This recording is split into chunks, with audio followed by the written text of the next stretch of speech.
welcome to Mango Tango Music. With me today, I have Tiff and Izzy, and we're so lucky to have Marz. Marz has done so many stuff. Like, I don't even know where to begin, like, explaining the roles that you've had, Marz. So if you want to do us the pleasure of kind of introducing all of the amazing stuff you've done. Yeah, well, my previous job was an event coordinator for Download Festival Australia. I'm also a freelance merchandise manager, and which I'm currently doing at the moment. I've done catering, I've done volunteer management at festivals. Pretty much, like, I'm an artist manager at the moment. I've kind of got my hand in all bits of the pie at the moment. How did you kind of get into all of those different roles? Well, because I kind of had my mind set on what I wanted to do in the industry, but at the time I was in New Zealand and there wasn't much you could do essentially because our industry is too small. So when I moved to Australia, I was just like, my friend was like, come do merch. And I was like, okay. So I did merch and I was like, this is actually fun. And then I started working for a merch company. So it was just more, I gave everything a shot because I didn't know if I would get to that like event coordinator level. So I was like, I'm going to try everything. And yeah, that's how it happened. So what are the types of things you do as a merchandise manager, and what are the kind of skills that are needed in this role? So I receive all the stock. Usually it depends on the show or the tour, but they'll drop ship, which means they'll essentially put all the stock together, separate it, and you get a certain amount. Each show gets a certain amount. But it's mainly cash handling. You have to be really good at customer service because you can deal with people who are really shy and they want something but they won't approach you, or they could be on the other end where they're really drunk and they want to buy everything but they actually don't. But yeah, it's mainly customer service based, but also cash handling, because if you're swamped with people, you got to be like, okay, you want this hoodie and these two t-shirts and a flask, and you've just got to automatically in your head be like, cool, that's $120, you know what I mean? So you just don't have time to essentially just stall and be like, let me just get my calculator and just add it all up. So you've done some like major international and national tours. What would you say that the importance of merchandising is for artists on those two different scales? Well, I'd say especially if artists are going from New Zealand or Australia to the States, or vice versa, if like people from the States are coming here, it's very expensive. If they're a big artist, obviously they get a fee regardless, so that's covered for them. But a lot of smaller touring artists, the merch is their only source of income, and that is all the income they will make. So if they have a bunch of items and they sell a lot, that is their income. They may get like a small profit of ticket sales, but majority is merch sales. Merchandise is such a big kind of part of the industry. But like you said before, you've kind of got like your bit of every pie, I guess. And I know you've done a bit of like PR and stuff as well, and that's kind of very important for that media side. So how do you kind of make an artist stand out and get the media's attention? Yeah, well, you have to first like listen to the track or the EP or the album, whatever you're pitching, because there's no point in listening to a song and thinking it's crap, and then you're like, here's a great song, I think it's crap, but here you go. So first off, it has to have like the media, and then from there, as long as you know, like, you need a photo, you need a press release, everything, and you got to also target the right media. Like, there's no point in sending like a rock band's EP to a hip hop like media outlet. It's just about doing your research really, but it's also, they've got to mix it up as well. So you just got to essentially paint them as someone different to what's already out there. What like elements would you say like needs to be in a PR release? It depends on whether it's like the first release with you, or like they're about to release an album, so they've had all this other content out in the world already. But you need a relevant and new press photo. You need information like a short like bio on the band. You need like anything about whether they've opened for big bands or anything. That's a good staple in there. Also a bit about the song and about the band. So if they've had any changes, or if they're working on, so you're saying here's a single, but they're going to release an EP or something, put that in there as well, because then it tells everyone that they're going to be releasing something coming. A video, if they're releasing a video with that track. The cover photo of the single. There's a lot, and all the links to all their socials, their websites, everything. So much in your career. What do you think is the highlight? Oh, probably when I went to the States for 2 months doing Vans Warped Tour, it was fun, but it was like their peak summer, so it was very hot. But that's probably my highlight. The connections I made there and the friends I made there are just everything to me. Kind of opposed to that, what would you say is like something you find really, really challenging? Convincing people I can do a man's job is very hard, because I used to work in security as well, and being like, cool, you can put me at the barrier because I can totally lift people, and they'll be like, it's only the dudes, and they'd put like literally like the smallest dude in there just so you wouldn't be in there. So it was very challenging. And then also I've been in a team where it's all male except for me, and so I could be like, this is going to work, and they'll all be like, it's not going to work. So it's very challenging being a woman amongst a male team. Yeah, that's definitely something we've touched on a little bit with like these interviews, is like how crazy it is that it's still that inequality at the moment in the industry. Do you have any kind of tips to, I guess, how we can make it a more equal environment? Yeah, I think everyone should be comfortable, and this is a big thing, everyone should be comfortable discussing pay. Because when I first moved to Australia, the first salary I got, I was like, well, this is pretty good, because in New Zealand it's lower than Australia. And I thought it was really good until I found out what my male counterpart was getting, because another friend, a female friend, told me, and it was almost double what I was getting. So it's like, I think everyone should be comfortable discussing pay, because that way you know whether you're on the short end of the leash or if you're actually okay and you're actually near the higher end. And also, males should bump up their female colleagues. You don't see, like, there's a lot of women and men who actually don't support, like they won't lift other people up because they're really worried about them surpassing them. But then at the same time, that's what scares a lot of women from coming into the industry, because all you see is men. So I think it's definitely about both male and female just like uplifting each other. If someone wants to come and help, bring them on, so that way they can learn. Because otherwise, I had a friend who studied events, like a bachelor, and she had never done it for some reason. Like during her bachelor, they never did events.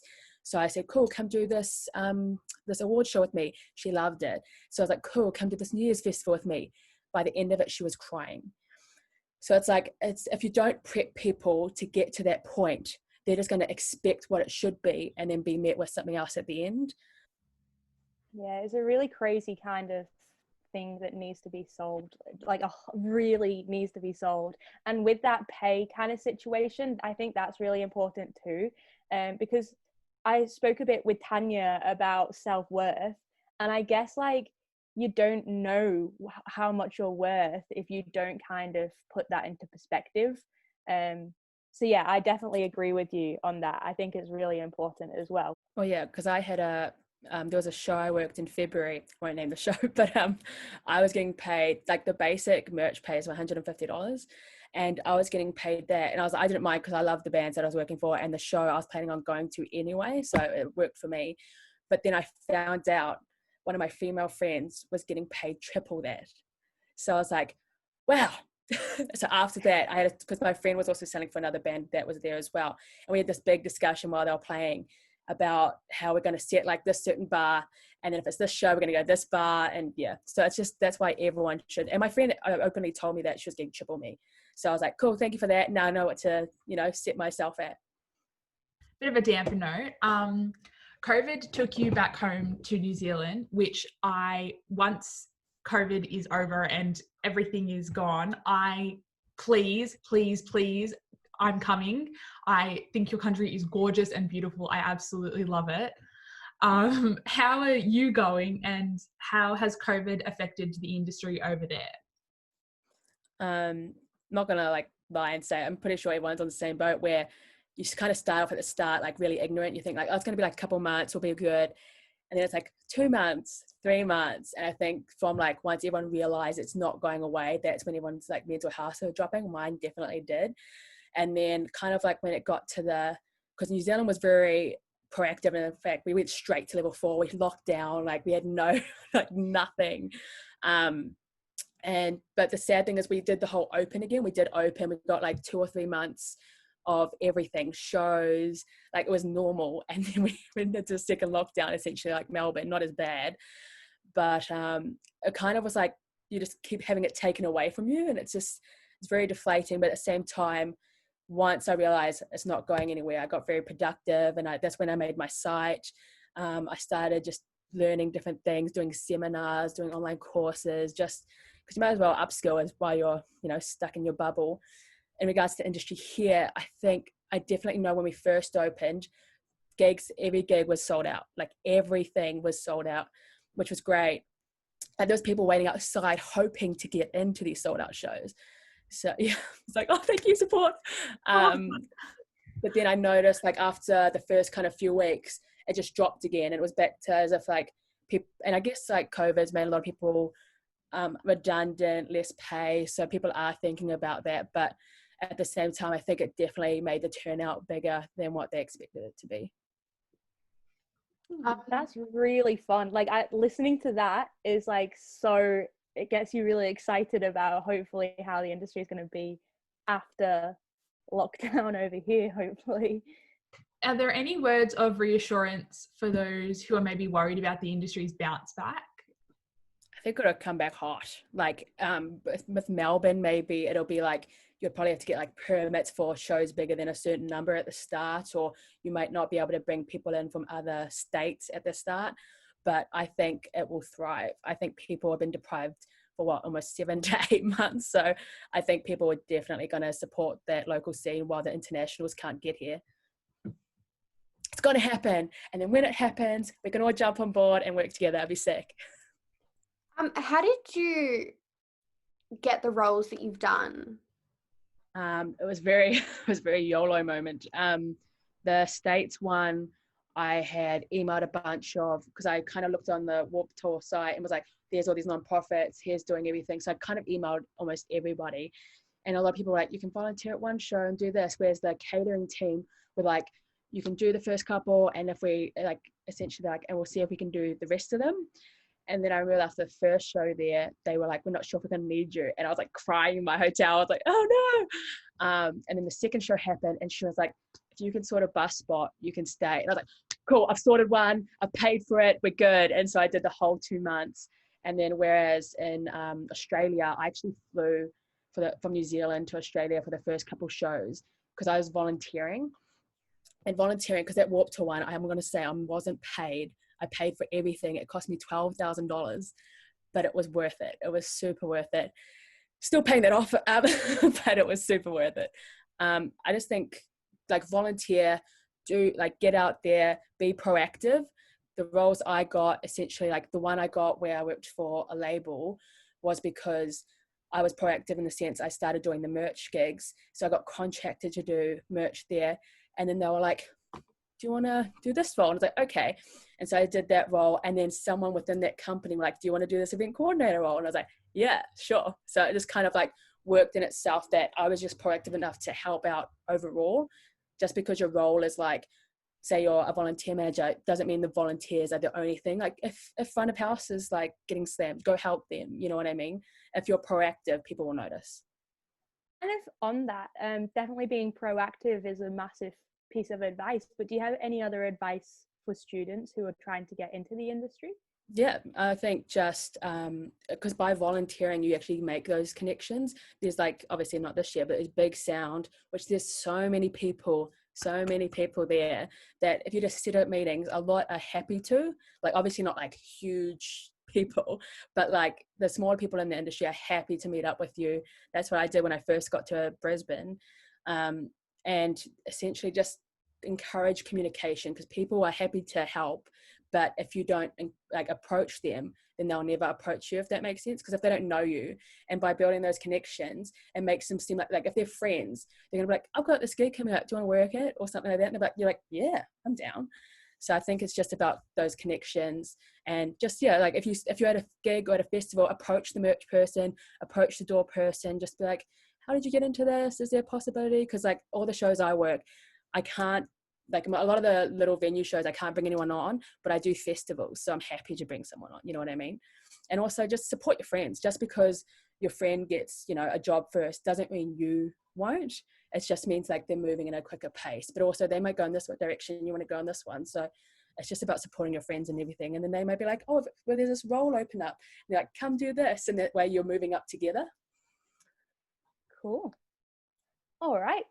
Is there anything else that you kind of think is important to touch on, like in the industry, any kind of matters in the industry? Or I think if, depending on which area you're wanting to go into, don't aim high. Like don't, obviously it's great if you reach that level, but if you start off small, like you start off at indie label, you start off at a small company, you're going to get that experience to get you to that level.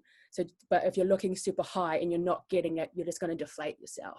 And you're probably going to compare yourself to your friends, then be like, they're going up this way and I'm going down this way. And comparing is terrible for you, by the way. And just, if you're going to volunteer, if you're going to intern, anything, it's okay to do it for a certain amount of time, but don't do it for like 5 years, if you make sense. Like do it for the first couple of years, if it's a festival, and then if it's not giving you any opportunities, move on. If you do a job and you're in it for a few months and it's not for you, move on, because if you don't want to be there for a year and it's getting you nowhere, you know what I mean? But yeah, so thank you so much, Marz, for popping on the interview. It's been so good getting to know you a little bit more and finding out all of the kind of insights you have to the industry. So thank you so much for coming on to Mango Tango Music. Thanks for having me.